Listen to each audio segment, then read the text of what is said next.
Yeah, it's Mike Brice with the podcast, Extraordinary Starz. Podcast with a dish with GG, Jezelle Banks. What's up? What's up? You chilling? Yeah. That's what's up. That's what's up. For y'all that don't know, y'all going to know. GG, you worldwide, like literally worldwide, right? Yeah, you was in the trial, so yeah, you worldwide people, Olympics and all that. How was that experience? It was good. I mean, you met so many new people. You learn a lot of stuff. You got a good opportunity, and you just learn from it, honestly. Okay, that's what's up. So what type of people did you meet? Like some of the standouts. I'll probably say a couple people I didn't really know that far. Like, for example, you got Aaliyah Crump. She's about to be a senior. She's a junior right now. She's a shooter. I mean, you know of her off the internet and stuff, but once I really got to meet her, she a good teammate to play with. It's a couple other people, but the others I played with, she the only one that I knew and just never played with. But once I got the opportunity to play with her, it was amazing. Okay, so a lot of them, they already knew who you was before you came? Yeah.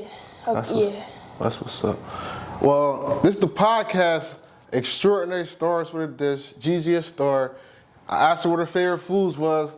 She said seafood. So see what you got right there. Oh yeah, you got crab legs, broccoli and corn. Yeah, it's not good. Don't forget the shrimp. I didn't even see it. Oh, there you go. Yeah, two different types of shrimp in there. Yeah, back from a break. Extraordinary Starz podcast with a dish. How was the food? I see you tasted it. Nah, that joint was good. 10 out of 10. Oh, wow, that's what's up. That's love. I don't know if you remember, but I'm a coach at Chester Biddy, the youth. And my first year as a coach, y'all beat us in the playoffs. And I'm like, yo, who is this girl? Like, I'm double teaming her. I'm doing all types of stuff. Everybody's looking at me like, you don't know? That's GG. I'm like, oh man, so I don't feel bad no more because everybody been through it. They've been trying to stop you all season. Like, do you remember that vaguely? I mean, I don't remember the seasons, like which season was which, but I do remember a couple of seasons where like it was probably a season where like I spoke up like in like popularity, like I would say, honestly. My dad was my coach one year, and then that's when I got first pick in this other team, and it was just a bunch of teams, and then that's when it was the year they had made the All-Star team that first year. I don't remember, but I do remember that joint was tough. Yeah, that's what's up. Yeah, because I know you mentioned something about growing up and people smacking and stuff, because like that's a boys league. It's girls, 1 or 2 girls on each team, but all the star players played in that league. Jameer Nelson, Tyreek Evans, Raleigh Jefferson, Rondé Jefferson, this go on and on. And you a part of that, because like I say, I'm still involved in Chester Biddy, and they always talk about you, how good you is. And some of the people even be supporting you, going to your games and stuff. So, like, you never know who watching. Like, and speaking of that, like, far as your support system, they always be on you? Of course, yeah. They always on my P's and Q's. They just making sure I'm on top of everything. Like, you got my mom, she my manager, so she just on top of everything, making sure I'm straight. I do the right stuff, because now it's to a point where you can mess up on one thing and it's just like everything taken from you. So you just gotta be on your P's and Q's. But definitely the support system is real over here. Yeah. Yeah, I mean that's definitely true. That's definitely true. So I know you get frustrated sometimes because you like, I'm just a kid. Like, but at the same time, like they know what's going on. They know all the predators. They know all the people that's trying to leech on you, to you and stuff like that. Know who genuine and all that. Not for real. Yeah. Yeah. So that's good to know. So who all is your support system? You ain't gotta name everybody, but it's a few. I'll probably just say a lot of just my mom and dad's side. You got a lot of cousins that come out, a lot of family members. Some of them not even blood related, but like they grew up with me. They my mom's friends, my dad's friends, and a lot of them like I could just be at the park sometimes and like they would like just be shooting around with me, getting my rebounds. A lot of coaches. I mean, of course, as the Spanish, you get older, you notice a lot of people distance themselves or like they could go like live somewhere else, but I'm still in contact with a lot of people. But my support system definitely real, of course, yeah. That's what's up. So, like I said, you a growing star, and you constantly, and you know you good because your swagger on the court, it shows it. So, how do you stay humble? Like, what are some of the things that help keep you humble? Honestly, just knowing that like it could be taken from you at any moment, and just honestly just leaving it up to God. I would probably say my biggest thing is like when you playing, like I said, anything can happen at any moment. So just being humble is a big part of why I'm like how I am, and I'm not cocky or nothing. I just let everything happen, and when it happens, it happens. So everybody know about how Dawn Staley recruiting you and stuff like that. But what was your first actual offer? Our first offer was Texas. Yeah? Yeah. That's a big school. Yeah, that's a nice school. So what was your reaction? What was your family reaction? I don't think we knew it was an offer until they surprised me. I was on a visit with Kendall Dudley. She's a former Durant player. Okay. Now she's at UCLA. But I went on a visit, but we went up to Texas for a camp. And I remember they was like, you want to go to see Kendall's visit since I was like 7th grade. So I went, and they was like, it came to the media part where you take the pictures, and they just was including my name and a lot of stuff. And I'm like, Texas, like I didn't really know what was going on. I never got an offer before that. I mean, I talked to coaches, but Right. It came to the media part where you take the pictures, and he was like, Gigi, put a jersey on. I'm like, put a jersey on. They had 3 out. I'm like, why? I was like, you on a visit too? I guess they told my coach, and like they thought my coach told me, but nobody told me. Then when I kept talking to him, and eventually they offered me, of course. And it was just like, I mean, we was blessed. I mean, it was a shock because, of course, your offers, still to this day, I still smile on the phone. Right. They probably don't know because they can't see, but you all smiles, giggly. Right. And it's just like everything is coming together now, everything that you dreamed of. So that's just only up from here. That's a beautiful thing because people don't even know that some colleges range from $70,000 to $100,000 a year.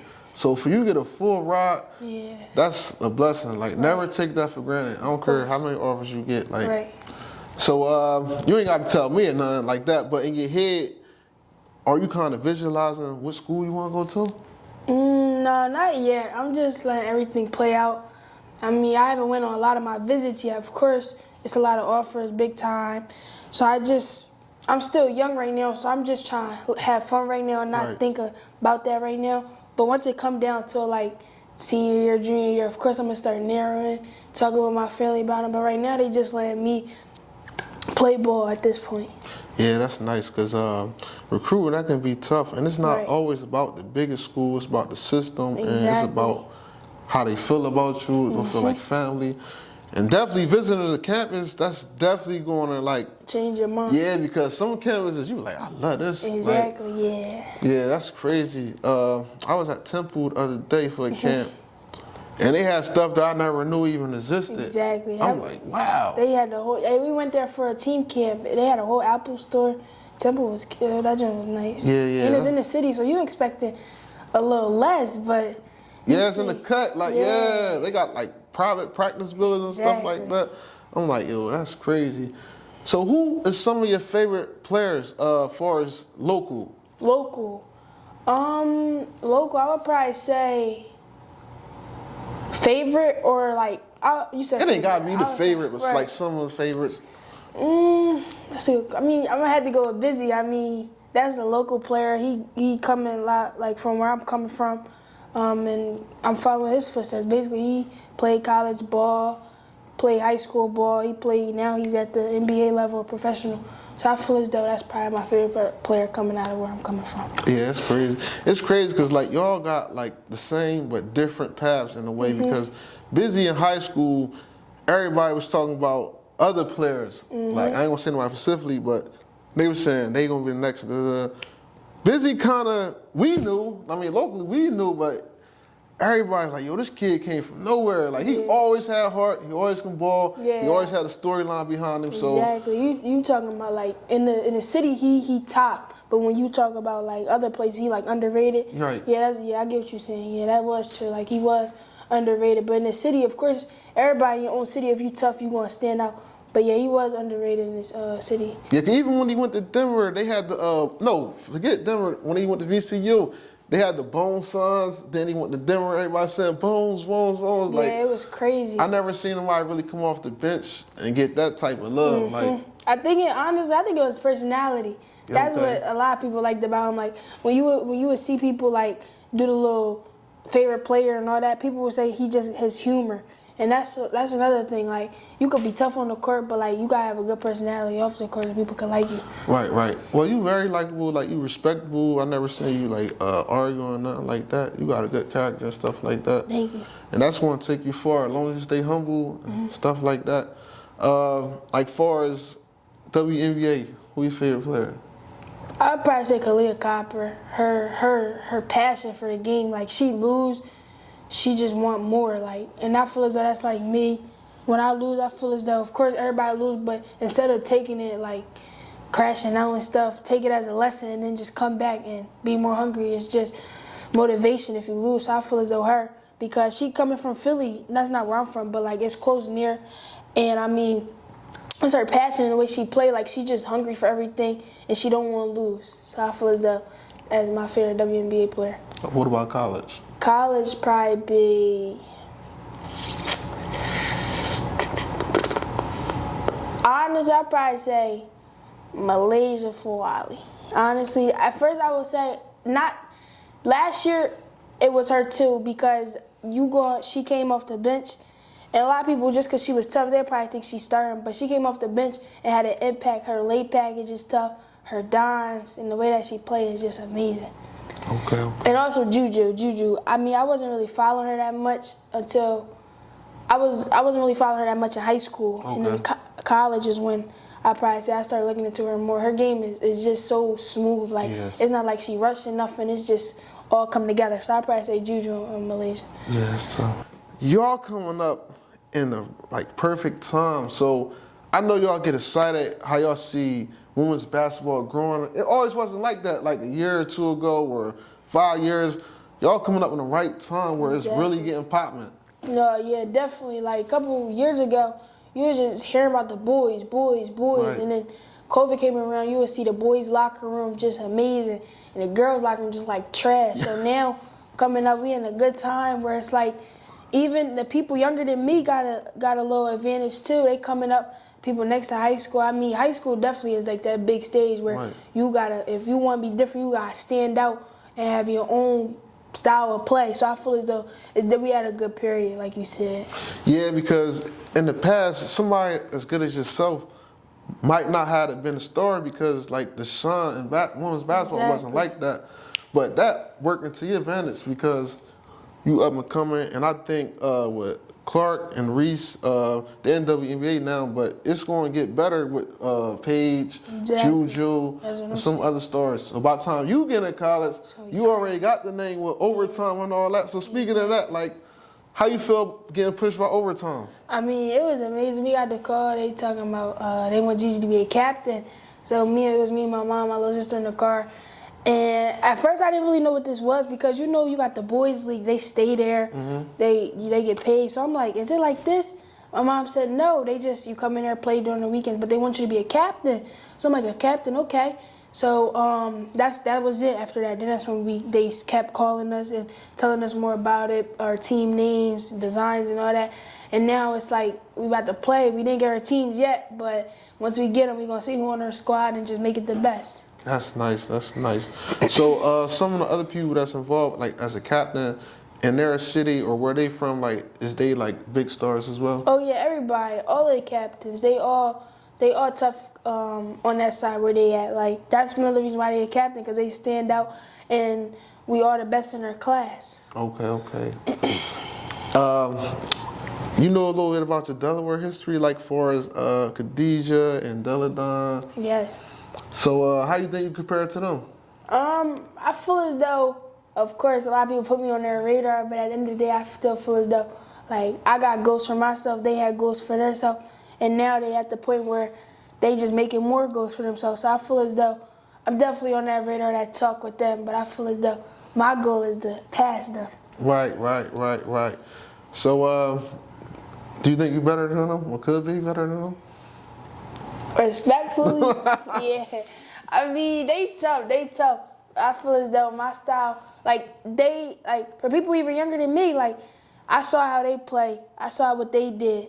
So now I just use that to my advantage and, just play how I usually play. I mean, it's not like what's that word? I mean, it's not hard, but I'm just saying it's just, a bigger accomplish for me. Like that's something that's a goal that I want to do. I want to get higher points than Lena had. Then she came from Ursuline. I mean, I want to stand out more than they did. So I mean, I'm just let time do its thing and me just do my own thing. Yeah, because people definitely talk, and well, I found out the most people that be the critics, they don't even like be involved with it like that. Because people, I get in debates all the time, like, well, GG ain't better than her, or she ain't better than her. I'm like, well, did you see her play? They said, nah, I seen a few clips. I said, you can't talk. I said, yo, GG is the real deal. You know, like I grew up, some of my family members was nice and ball, and I've been around like the circuit a little bit. You stand out. I be telling you, use the real, GG the real deal. If you don't know now, you're gonna know soon. Thank you. Is there anything else you want to get off your chest? No, not really. It's just we gonna see what next year got for us. We gonna get a chip too. Yeah, for sure. So you think it's gonna be easier, tougher, same? Oh, nothing gonna come easy. I mean, I feel as though every team gonna have new pieces. It's just what you gonna do with those pieces. Like we got pieces coming in. Can't say too much. But we got pieces coming in. I feel as though, I mean, we just want the chip. We hungry. We just hungry. So I mean, we couldn't get 5 years, so we trying to get four rings. So that's all we trying to do. We just gonna do the best of our ability. But I definitely feel as though we gonna be all right. We cool. Yeah, that's what's up. What's up? Well, nice talking to you. Thanks for coming through the podcast. Of course. Extraordinary Starz podcast with a dish. And she said the food was good, right? Yes, 10 out of 10. Appreciate you.